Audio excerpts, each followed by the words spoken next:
Tapi saya punya testimoni pribadi.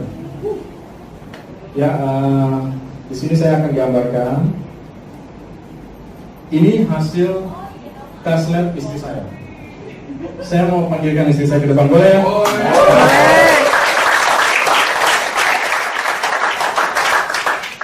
Ini istri saya. Jadi namanya Agustina ya. Jadi di sini kita bisa lihat pada tahun 2013 istri saya kena cancer dan tahun 2014 menjalani kemoterapi selama 12 kali. Hasil kalau ini mungkin nggak terlalu kelihatan ya, tapi di sini bisa kelihatan di sedikit ya. Hasil tes CA153-nya itu pada saat setelah kemoterapi itu jadi 12,7, itu normal ya. Karena kita kan waktu kemoterapi kan obat kuat, dia membunuh sel kanker dan dia juga membunuh sel yang sehat ya. Jadi turun jadi 12,7 itu kelihatannya oke lah ya. Tapi ini pada saat itu saya belum punya mesin kangen. Dan akhirnya tahun 2015 bulan Juni saya beli mesin kangen, saya punya mesin kangen sendiri dan mulai mengkonsumsi. Dan di sini nih tanggalnya, ini namanya Agustina Nabianti ya. Ini tanggal bulan November tahun 2015. Berarti kurang lebih istri saya itu mulai konsumsi kurang lebih 5-6 bulan. Ya. Dan di sini cancer markernya turun jadi 11,7. Wow. Turun. Pada saat itu sudah tidak konsumsi obat sama sekali. Setelah kemoterapi nggak konsumsi obat. Dan akhirnya setelah 1 tahun kemudian di bulan Mei tahun 2016, cancer markernya turun jadi 10,5. Jadi ternyata terbukti ya, candle water itu bisa menurunkan sel cancer. Saya baca bukunya dari sini, Dr. Hiromisuya. Ditulis di bukunya itu kata-kata yang saya kutip ya. Tidak satupun pasien saya pernah menderita kanker lagi. Jadi pengertiannya, kalau orang yang sudah survive di kanker, kadang-kadang suka kena kanker lagi. Tapi dengan mengikuti petunjuk Dr. Hiromisuya dengan melibatkan kangen water di dietnya, 0% untuk kembali ke masa cancer. Jadi saya akan memberikan kesempatan kepada istri saya untuk bercerita. Boleh ya, nggak apa-apa ya? Boleh. Jangan izin ya.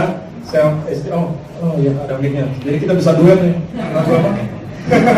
Ya langsung. Boleh. Assalamualaikum warahmatullahi wabarakatuh. Waalaikumsalam. Selamat siang Bapak-bapak Ibu-ibu. Perkenalkan saya Agustina Nabianti. Saya istri dari Pak Bakar. Di sini saya ingin sharing, ingin berbagi kisah ya, pengalaman saya sendiri.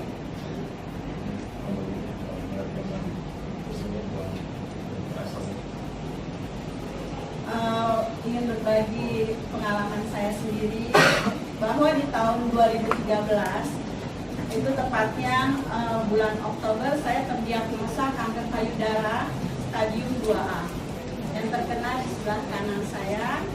Dan saat itu dokter memutuskan saya harus radikal mastektomi. Sebenarnya saya kalau ceritain itu mengulik kisah pelan, cuman demi ibu-ibu dan bapak-bapak, maksudnya berbagi kita, saya akan bercerita. Kalau ini jadi ibadah ya. Amin. Lalu saya diskusi dengan suami, akhirnya kita memutuskan untuk pengambilan radikal mastektomi itu, jadi mengambil seluruh payudara satu itu beserta jaringan di sekitarnya. Saat itu saya sudah melakukan, lalu dilanjutkan dengan treatment. Treatmentnya itu berupa kemoterapi selama 12 kali. Dari kemoterapi itu mungkin sudah ada yang tahu, kalau obat kemoterapi itu dia baik, tapi efeknya itu dahsyat. Ya, salah satunya dia membunuh sel kanker yang ada di tubuh saya, tapi dia merusak sel sehat semuanya, dari kepala sampai ujung kaki. Kuku saya sampai hitam, terus rambut rontok, semua lah mundur. Nah ini saya, ini saat saya kemo, nanti ini saya ceritakan. Dan di situ setelah saya menjalani dengan penuh kesabaran, akhirnya selesai kemoterapi. Kamis saya terus dianjurkan oleh dokter, kita tuh seorang survivor, jadi dianjurkan mengkonsumsi makanan yang bergizi setelah kemo ya, bergizi dan yang bersifat alkali tadi yang sudah disebutkan, jadi bersifat basah dan dia mempunyai antioksidan. Jadi ya salah satunya ya buah dan sayur itu. Jadi saya ngejus terus setiap hari. Tujuan di situ agar meregenerasi sel saya yang sudah rusak waktu kemo. Jadi agar dikembalikan lagi. Lalu antioksidan itu juga untuk supaya kanker saya tidak balik lagi, karena kan yang kita ketahui pada manusia normal itu emang terdapat sel kanker, hanya dia tidur. Dan saya berpikir saya sudah pernah kanker, saya tidak mau kanker itu balik lagi. Saya mengusahakan makanan yang sifat alkali, terus antioksidan tinggi. Nah itu saya dapatkan dari Kangen Water ini. Nah, itu, lalu saya akhirnya saat itu suami di mesin ya, saya mengkonsumsi itu sampai manapun saya selalu bawa itu Kangen Water. Saya ambil dari keran di rumah, terus saya bawa botol-botolnya ya. Nah ini mau kemo kedua, rambut udah pada rontok.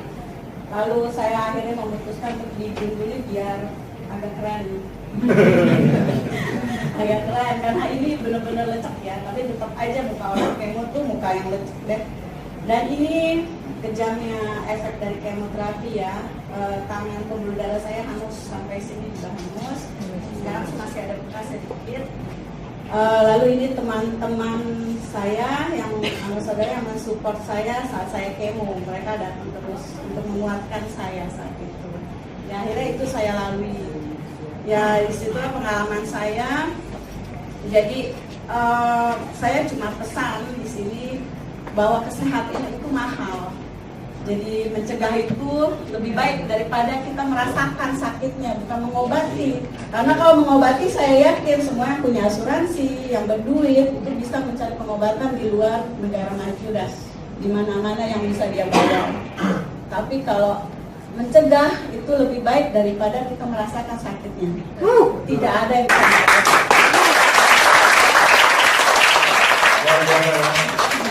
Jadi cukup sekian. Wassalamualaikum warahmatullahi wabarakatuh.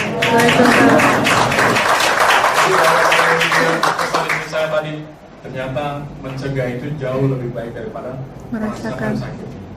Karena kalau asuransi bisa mengcover kesehatan kita, benar nggak? Kita mau operasi, kita punya uang banyak, bisa loh kita bayar ya.